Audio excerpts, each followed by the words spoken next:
I gave birth to my daughter weeks ago. My experience was pretty traumatic, and since it was my first, I had no clue what to expect.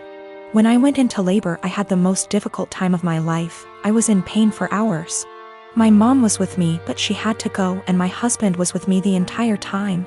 I did something so embarrassing in the delivery room. I pooped myself, which was unexpected and I don't know, but it was embarrassing, and although my medical team were very professional about it, my husband couldn't help himself and started laughing about it later and even telling my family about it, but they didn't react. Just didn't find it funny, and neither did I. In fact, I found it embarrassing, and I already told him to stop bringing it up, especially when he started joking about getting me diapers for my opsies.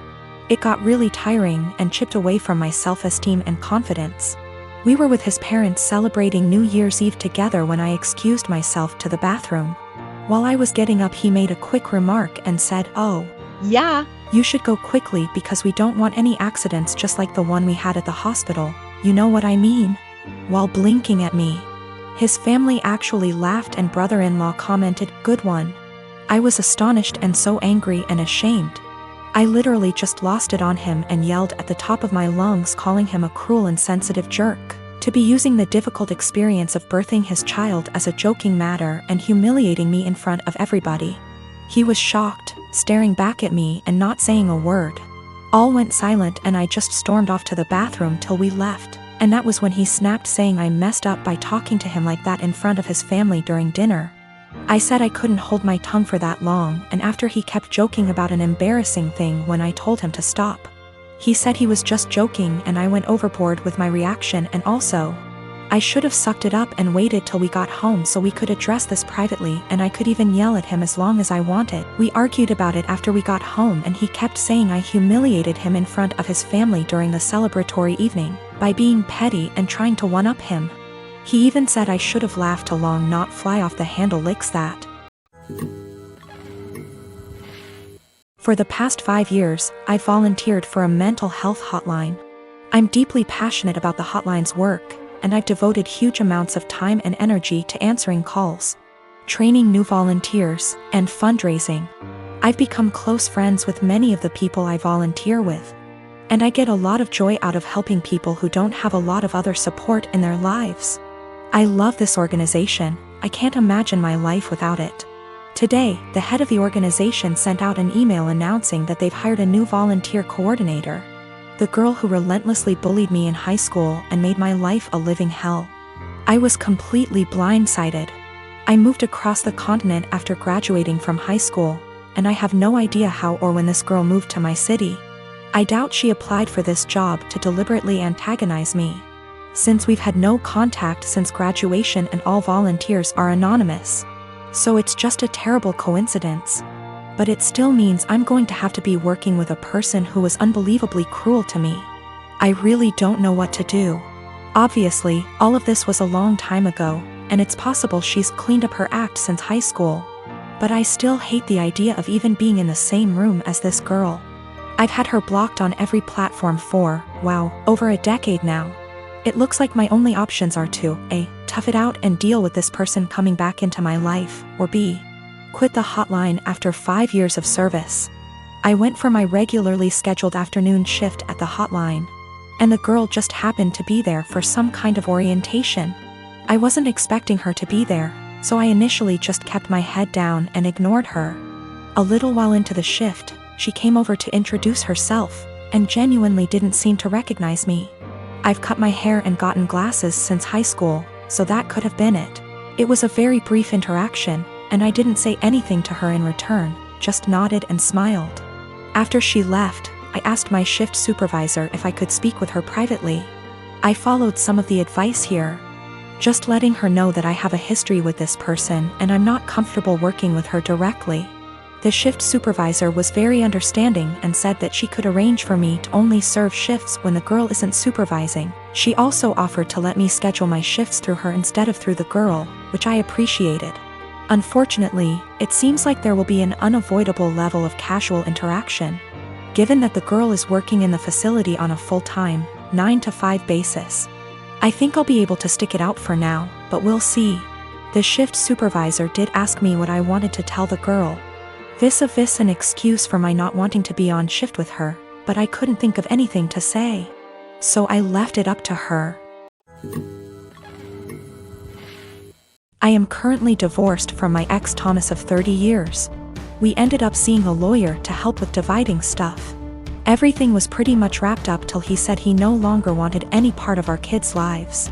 I didn't argue with him about it since I already know what it's like having a parent who doesn't want you around, or wants to be in your life. I asked what he wanted me to tell the kids and he just said, "Whatever you think is best, I don't care. I don't want to parent anymore." Everything was in agreement and signed with no fuss. A few weeks later I get a call from my ex-mill asking if we could meet each other.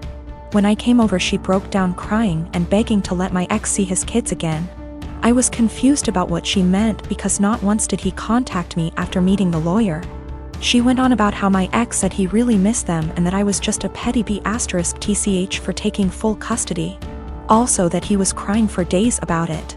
I told her my version of events and she called it BS, saying her son wouldn't lie like that, especially not about his kids. Then I decided to call him in front of her. He didn't know she and I were meeting that day. I said, "Hey, has a soccer game in a few days," which he did, and I was wondering if you wanted to go? I know he'd really love it and be happy to see you. He instantly said no. I already said I'm not doing this anymore. I asked, "Well, how do you think this is going to affect Denise, his mom?" She is over the moon about them. He just said she loves me more than the kids, so I doubt this will be an issue for her. After a bit more talking we finally hung up. Ex-Mill was straight-faced and nodded at everything that just happened. She asked me to leave and said we would be in touch. Later that day I got a call from my ex saying how it's my fault he was kicked out of his mom's house, and possibly will be taken off her will.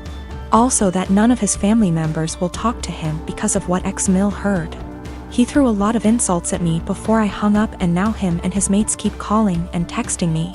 My friend is saying I shouldn't have said anything in the first place and I ruined his life. Yes, I plan to let Denise see the kids because I know she just wants to give them the world along with the rest of his family. My daughter is 16 years old and in high school.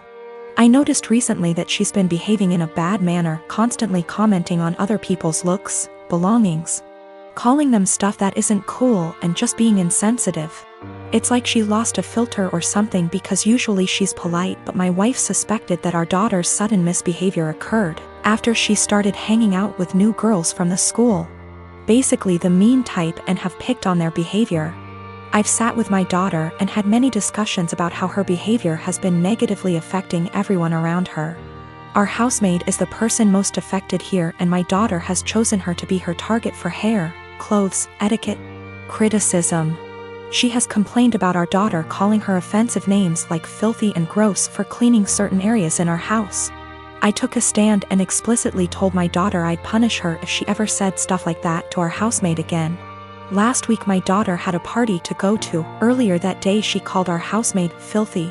So I grounded her by not letting her go to the party. She threw a fit and called our housemaid a liar, saying she never called her that. That was the end of it. Days later my daughter came to me saying she couldn't find her iPhone after looking everywhere. She asked me to call her number and I did. My wife and I were stunned to discover that the iPhone was ringing inside our housemaid's bag. I had a confrontation with her immediately and she denied and cried, saying she never touched the phone nor had any idea how it got there. I noticed my daughter calling her thief repeatedly, so I told her to stop and go to her room. I checked the indoor camera before continuing the argument and saw my daughter place her iPhone inside our housemaid's bag. I was livid. I apologized to the housemaid and gave her the rest of the day off.